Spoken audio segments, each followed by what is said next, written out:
Well, can you ride a Ural on the interstate? Obviously, the answer is yes. Here we are on Interstate 7374 in North Carolina.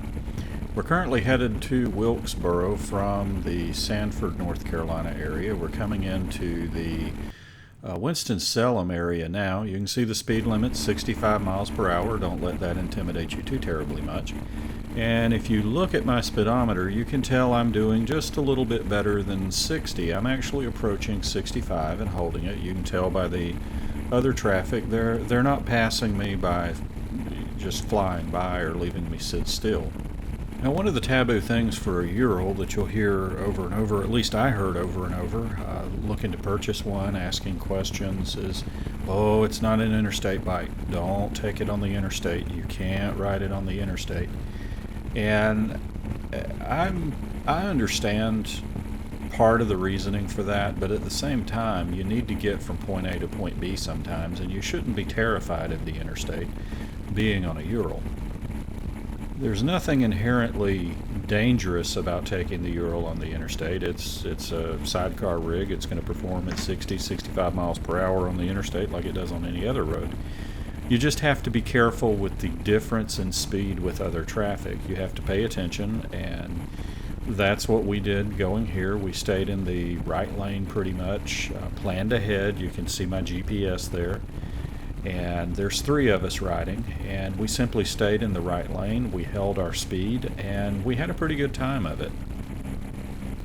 One thing I did notice is we had a lot of cars come up and slow down as they passed us. We realized as they were going by what they were doing was actually taking pictures or gawking, looking at the rigs, which is fine. As long as they pay attention and they're careful. Personally, I just don't think that the interstate is really any more dangerous than any other road, as long as you're paying attention and you're prepared to get off the interstate if things get bad.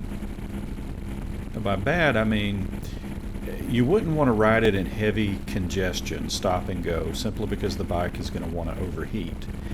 The other thing you wouldn't want to do, or at least I wouldn't want to do, is ride it around a bunch of crazy nuts that are out there driving 90, 95 mile per hour, weaving in and around traffic. I would get away, I would pull off at a rest stop, let them move on down the road, and then come back. Those are really your biggest dangers out there. And the other consideration is a consideration you have with any motorcycle really being out on the interstate is what happens if you do have a breakdown or a problem. What are you going to do? You don't want to get run over. Well, again, that's driving smart. Yes, we're doing slower than other traffic. We're staying in the right lane. I'm watching traffic behind me, and I'm keeping a good idea of where people are, what's going on, and especially out in the rural areas where you have nice interstates like this that aren't too congested with interchanges, it's really not bad. Now, coming into the cities, I tend to avoid, like Columbia, South Carolina, I decided to go around. We get on the side roads and go around that just to stay out of the interchanges. Atlanta would be the same way. When it's not busy, off hours, no problem. We went up 20, got on 285 around Atlanta, went up to Georgia 400. We had no issue at all. But when it's busy, I would rather take the back roads, and part of that is to avoid the just the rush and the congestion that goes on, but also to avoid the stop and go. These rigs don't like to sit and idle for any long period of time. So far as handling, the rig did fine. Ursula, the rig I'm riding, the Black Tourist, the speedometer actually only goes to just above 60 miles per hour. I was cruising along and not really paying any attention, and my son got in my helmet. He says, slow down, you're doing over 70. And we found out this rig will flat out run. I pushed it on up. I was able to clear 70 miles per hour on it. Wouldn't want to really hold it there, but it's certainly capable of doing it, and it felt very stable. I didn't have any sense of impending doom, squirrely steering or vibrations. It was just a comfortable ride. There was no, end of the world feeling driving along like that. Now, of course, if you're a new rider, I strongly recommend you get at least 1,000 miles under your belt riding. Get out on the highways, but not the interstates, and get very comfortable with the rig before you go out on the interstate with anything at high speed like this. You should always be careful with it, but I would certainly, if you're an experienced rider and you enjoy riding, I would encourage you not to shy away from getting on the interstate to get from point A to point B, especially out in the areas like this. I-75 going down to Florida is nice and open for long periods. And when you get to Macon, you can take 475 and go through the little bit of congestion and wiggly road through the center of Macon, Georgia. And just enjoy the ride, stay in the right lane, and keep going. The only real issue that I had on the interstate with the bike was climbing long grades.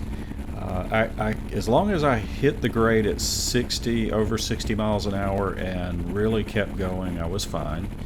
And I could get to the top of it, still doing 55. But if the grade went on for too long, or if I wasn't paying attention and I didn't really drive into it well, I would have trouble going up the grade and start slowing down. And the way that I counteracted that was by leaning down and getting behind the fairing completely, getting my helmet out of the windstream, cut some of the wind resistance down a good bit, and let the bike pull on and go. But overall, we didn't have any significant issues. And the Patrol, my wife's ride, actually seems to pull a little bit stronger when it's out there and going, but its top speed doesn't seem to be as high as the Tourist. I've been meaning to check the gear ratios in the final drives to see if perhaps they're different, which would explain why I seem to be able to go faster and have less power, and she seems to have more torque but can't go as fast. It's very possible that the two have different final drives in them. I've not checked that. Now, one of the things I had a little bit of frustration around when I was looking to watch videos of rigs that were out there and what was going on was people not really sharing the experience of what was going on and what they were doing, as opposed to just throwing a video up and showing what was going on. I'm hoping that's what this video will kind of do. If someone's considering getting a Ural or shying away from one because they don't think they can take it on the interstate, then this is definitely a video that you can kind of watch and post questions to, and I'll try to answer them. One of the big questions that comes up is that fairing on the front. Does it help? Yes, it helps tremendously. It takes the airflow off of you, puts it up over your head, and it keeps the pressure from being on you while you're riding. However, it also creates kind of a static air bubble right there where you're sitting, which in the winter is good. In the spring and the fall it's good, but in the summer that can get quite hot. You have the stagnant air sitting in here. So one thing I did do is I changed the angle of the fairing just a little bit. I tilted it backwards a little more to kind of drop the air bubble down. And the air bubble now hits my helmet, goes over the top, and I can actually feel air coming in through the helmet vents much better. Now, one thing I am considering doing to the fairing is adding vents either in the plexi or perhaps in the metal. I'd even thought about adding maybe a clamp-on vent to the side to just grab some air and pull it into that dead airspace right behind it, to add a little bit more ventilation in the summer when it is hot. In the winter, it's fantastic. It keeps the air off of you and keeps you much warmer. But in the summer, it also keeps the air off of you and keeps you much warmer. I was also asked, don't the engine heads get hot? And, doesn't it make your legs hot? And the answer to that is yes. The engine heads will keep your feet warm in the winter and in the summer as well. It's not terribly bad. What I tend to do is move my foot back a little bit further on the peg to let the airflow go, and it's not been an issue. There's been a couple of times where I've been riding in the heat of the summer where it did get kind of warm, and I just pulled my foot off the peg and put it over a little bit further into the airstream to kind of let it cool down. But in general, no, it's not an issue, but yes, you're going to know that they are there while you're riding. In the winter, it's great. You got nice warm feet, but again, in the summer, it's not the best thing for you to put your foot there and get it right up close behind the engine head.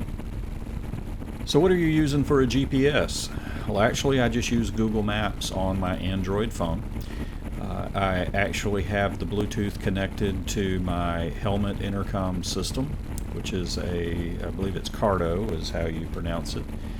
And it's the Pack Talk version, so all of us can communicate together, my son, my wife, while we're out riding. And it also picks up the Bluetooth on the phone, and I can hear the GPS talking to me while we're going. I can actually see the screen pretty good. The camera doesn't pick it up well, but I can see the screen pretty good while we're riding. And I've tried Waze and a couple other of those apps, and none of them seem to do as good as Google Maps about getting you the right route and getting you there. And there's a lot of comfort in not having to worry about what's coming up, if you will. With the Google Maps, you can kind of see ahead. You can see the curves, you can see the interchanges as they're coming up. And even when I'm not using it for navigation, I'll bring up the Google Maps driving app, which just puts a map up and puts a pin on it, and as you move, it shows you where you are. And that's great because I can see if there's a sharp curve around the tree line, or if I'm coming into a large interchange, and it's just a level of comfort to know that what's on the road up ahead and kind of be prepared for it. So how far have you ridden this thing? Well, that's a question we've had several times. I just did the service on the Tourist, and since I got it, I've put about 5,000 miles on it, and riding it around, some of them longer trips, some of them shorter. And we've not had any major issues with it. It's been a blast to ride. My wife's rig, the Patrol, we got it in January of 2016 and got it on the road in March. There's a story on our channel. You can kind of watch the Patrol as we bring it back from the condition that it was in to a good roadworthy condition. And it's got about 3,000 miles on it added to it as of the making of this video, and she's put the majority of them on there. They do well as long as you keep the service up, the maintenance, and keep going. I see no indication that we're going to have any major trouble with it. In fact, I've got a friend of mine who lives down in Macon. He's got over 50,000 miles on his rig, and he's had it since new. And I think it's a 2011 model. You can check his channel out. I'll put a link in the description so that you can link over to him, James Almond, and you can kind of see his adventure. He does long road videos as well. Now here it is another day. I'm continuing to narrate the video here. Now these videos take a fair amount of effort to put together, so I hope you enjoy them. And if you would, show me that you're enjoying them by subscribing to the channel, liking the video, and leave a comment, even if it was I enjoyed the video and whatever, and I'm here. It just encourages me to make more videos. One question I get when we stop places is it hard to get parts for these things? And so far the answer is no. I've not had any problem with parts availability. There's a network of dealers in the U.S., some very good dealers out there as well. Ural in Florida is where I do order most of my parts from. The guy that runs its name is Gene. He seems to always have the parts in stock. He's easy to deal with. He knows what I need, and he gets them to me rather quickly. If he doesn't have them, or if it's like a nut or a bolt or a bracket or something, the other good place to go is actually Ace Hardware. And here we are in Minnesota at an Ace Hardware, where I had to stop and get some lock nuts to secure my little mini windscreen on my sidecar. It kept rattling loose with the lock washers. Just took care of it there in the parking lot. Now remember I told you that cars slow down and we get gawkers. Here's an example of one going by. He took forever to pass us. As he passed my wife, he just slowed down and matched our speed, and was holding up a cell phone trying to take pictures, or I guess video of us as he went by, probably sending it to a friend of his going, "You're not going to believe this." and then got in front of us and remained slow for a little while, I guess looking at us in the rearview mirror or texting while driving, most likely. Please don't do that. Don't use your phone and text while driving. The rest of us would be really grateful if you didn't, because we've had people doing that. You can see him heading over toward the white line. We've had people, when they're passing us, not paying attention, encroach on our lane a little bit. And just be safe and think while you're out there, and don't do dangerous things. We would all appreciate it. Let's see, another question here. How far can you go on a tank of gas? Well, the gas tank holds about 5 gallons, so typically what I do is around 150 to 160 kilometers, I'll stop and I'll fill the tank up. About 180 kilometers, somewhere between 180 and 190, I have to switch to reserve. And at that point, I will have about another 30 kilometers, 30 to 40 kilometers, I guess, to get to a gas station to fill up before running completely out.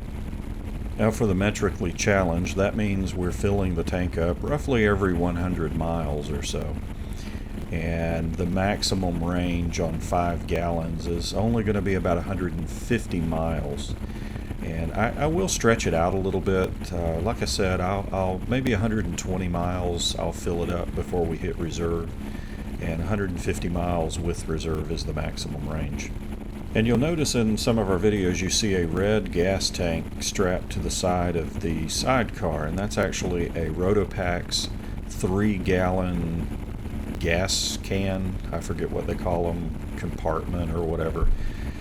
Those are stackable. I could stack more on there, but 3 gallons is enough to give us kind of a comfort buffer. We've used it a few times where we've needed to. Otherwise, I rotate the gas out of there about every 5 or 6 tankfuls. I'll just pull it off and transfer it to the gas can and refill it to keep the gas fresh in that tank. Again, I could stack more on there. We've considered doing that.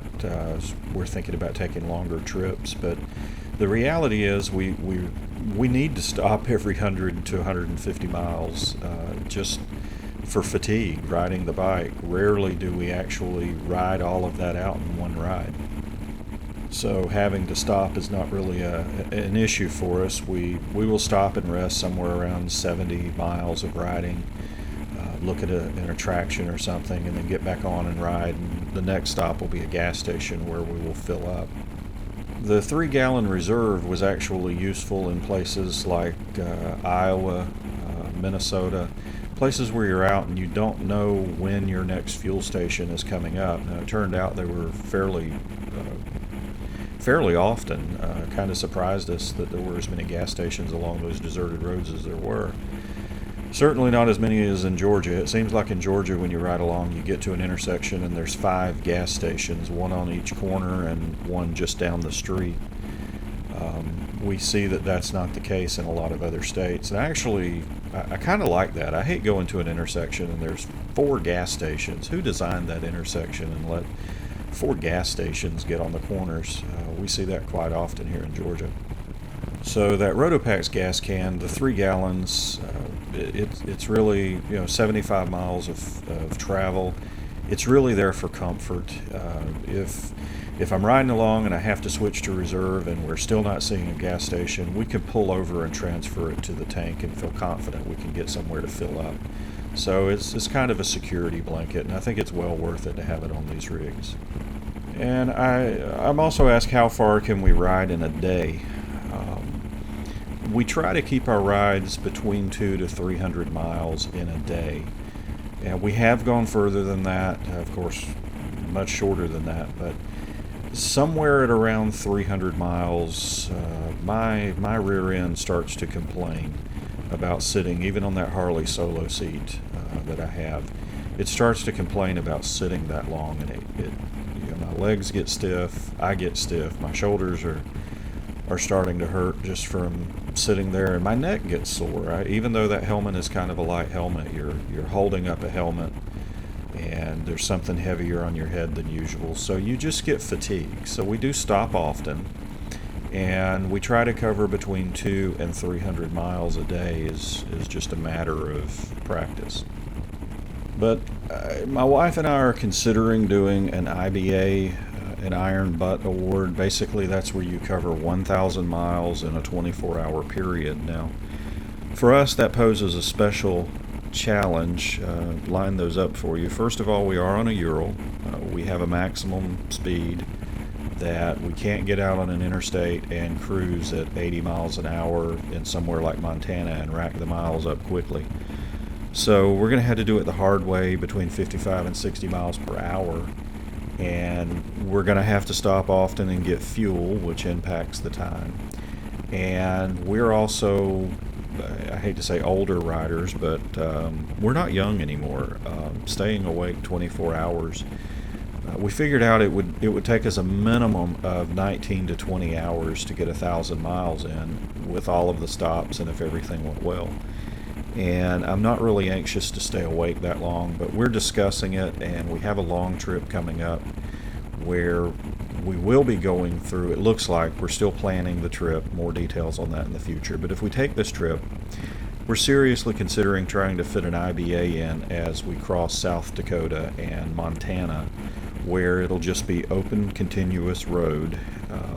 It seems like a good idea now, but we're going to definitely know where we can stop at a campground or a hotel somewhere in the middle, because I think the bikes can do it, and I think we're just going to get tired and need sleep to the point we're going to have to stop. But we don't know. We plan on sleeping longer the day before and staying wherever we are the next day and sleeping and not riding the next day. So we'll see how it goes, but if we do it, we'll definitely have videos about it. I've answered this before, but I still get asked this a lot in emails and in person, is how did you get your wife to ride? And I don't, I didn't get her to ride. She enjoyed riding in the sidecar, but this rig was bought for the dog. So for local trips and around here, the dog's usually in the sidecar.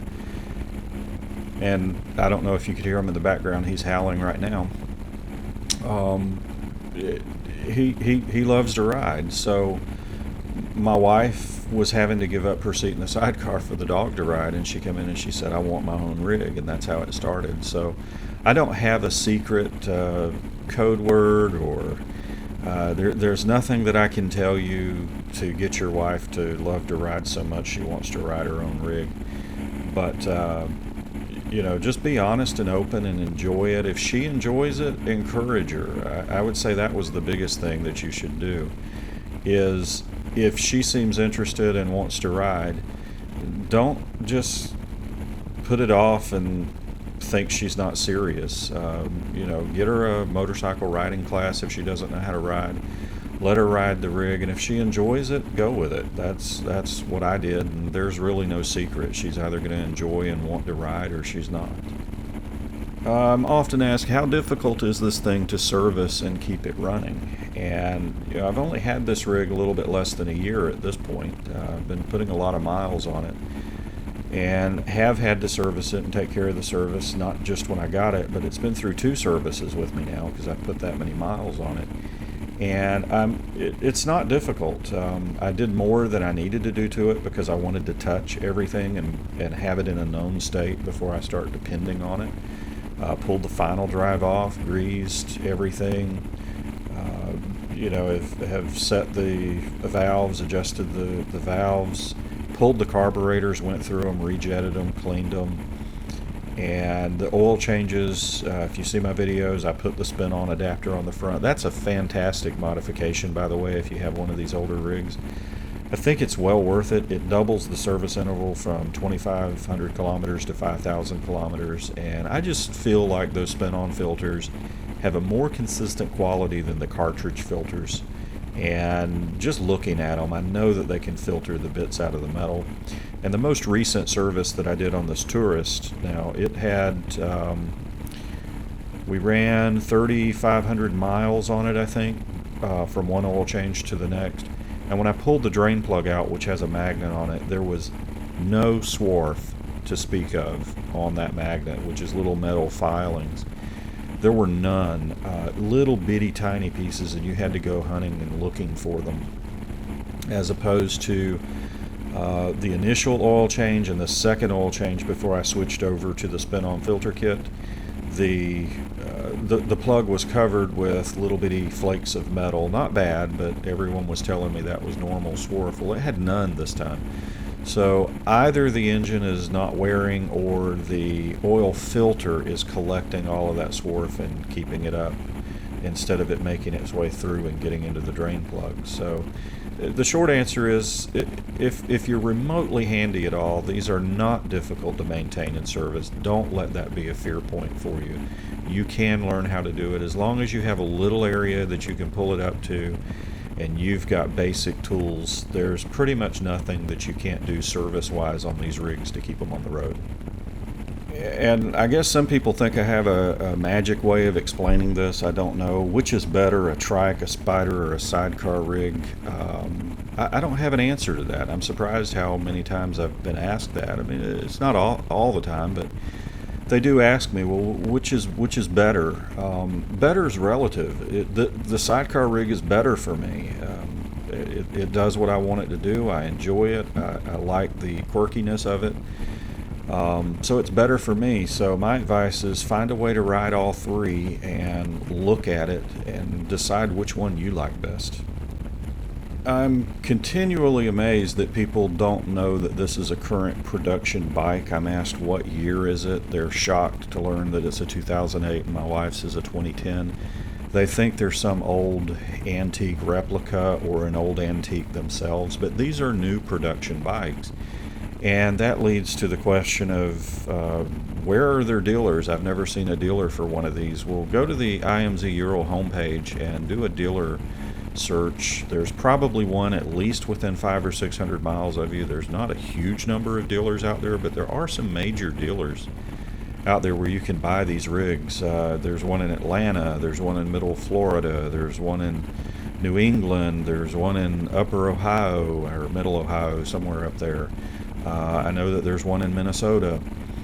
There are dealers out there with these that have a little bit of stock for you to look at, and some of them do demo days. So find your local dealer, check if they have demo days or find one that does, and by all means go see one. The newer ones are fuel injected, they've got improvements done to them, but these are obtainable, accessible, serviceable, easy to get parts bikes. These are not some obscure rig that you get and you'll never be able to find parts for. So don't let that turn you away from them if you're interested. Go check them out. Another perplexing question that I get, I guess it's a little perplexing. I understand it in a way, but at the same time it's a question that I can't really answer. People ask me, should I buy one of these? Do you think this is something I should get?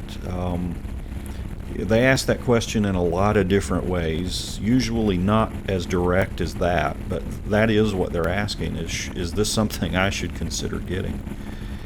And I don't know how to answer that for you. It's like everything else. Should you get a motorcycle? If you have balance problems and you can't lift a bike, but you've enjoyed riding for decades and decades, by all means check them out. It's a lot of the same reasons you might want to buy a trike instead of a two-wheeler, or a spider instead of a two-wheeler. If your reasons is you don't think you're mechanically adept enough to handle one, find an owner and talk to them about it. But nobody can just tell you if you should buy one of these or not. That's a decision you're going to have to kind of make for yourself over time. And I've answered this in other videos. I'll answer it again here. Why did I get one of these? Kind of what I mentioned before. I'm getting older. I can't lift a large bike as easily as I used to. I've ridden in the past, but my issue is I do have a little bit of a balance issue. I have trouble with my inner ear. It's nothing major, but it's just enough that I don't feel comfortable on a two-wheeler. So I wanted to ride again. I knew it was going to be a trike, a spider, or a sidecar rig, and what swayed me to the final decision to the sidecar rig was I can take my dog with me. That really was the major contributing factor, is that I can take my dog with me. I love dogs. I love having Benny with me when he can go. He likes to ride, so that was really my swaying factor, was taking the dog with me. And that leads to, does the dog actually like riding? Well, yes, Benny does like to ride. He likes to ride up to about 30 minutes. After 30 minutes, he starts to get a little bit restless. He can go up to 45 minutes, but he's not going to be a road warrior. He's not going to be a dog that I can put in here and drive 300 or 400 miles, at least not yet. As he gets older, he's a Siberian Husky. They're notoriously restless and just want to move all of the time. So as he gets older and settles down, he may start riding longer distances, but right now he really does enjoy riding for that 30 to 45 minute local rides. And he'll even go up to the rig and stand there with his paw up asking to want to go for a ride. And if you've seen Biddy in some of the videos, you know that he wears goggles. I'm asked, how did you ever get that dog to wear the goggles? It was actually a little easier than you might think. I took him out for a ride. I kept trying to put the goggles on him, and he kept knocking him off. And he still will do that occasionally if he gets a little uncomfortable with them. But I finally decided, let me see if I can help him understand why he has the goggles on. So I put him in the sidecar, I put the goggles on him, and I let him take them off, and then I took the bike up to 55 miles an hour with no windscreen. And he was just squinting and turning, putting his head down, and I stopped and I put the goggles on him and immediately started going again. And he, kind of the first 2 or 3 times that I did that, he was still taking him off, but suddenly it was kind of like it dawned on him, you know what, with the goggles on, I can see. And for whatever reason, that seems to have done the trick. He started to figure out why he was wearing the goggles and that it was more comfortable while riding to have them on than off. And he started to tolerate them for longer periods of time. And also, while he was wearing the goggles, I kept giving him treats. I would slip him a treat while he had the goggles on, and when the goggles came off, the treats stopped. So that was kind of my secret to getting him to wear them. It only took 2 or 3 days of working with him, and now, as long as we're moving, he will keep the goggles on. If we stop and we sit still for too long, he knows how to get the goggles off. He swipes his head on the little rail bar, or he shakes his head and he can get the goggles loose. But by and far, he wears them and understands what they're for. Well, I hope you enjoyed the video. I'll leave you with a short montage of photos from one of our recent trips. And if you have a question or you're considering buying a Ural and want to ask a question, leave it in the comment. I'll try to monitor these and answer them for as long as I can. And be safe out there and enjoy the bikes, have fun. And if you've been shying away from a Ural for whatever reason, it might be time to reconsider and go look at another one, because we are having the time of our lives on these bikes. So you guys be safe and have fun.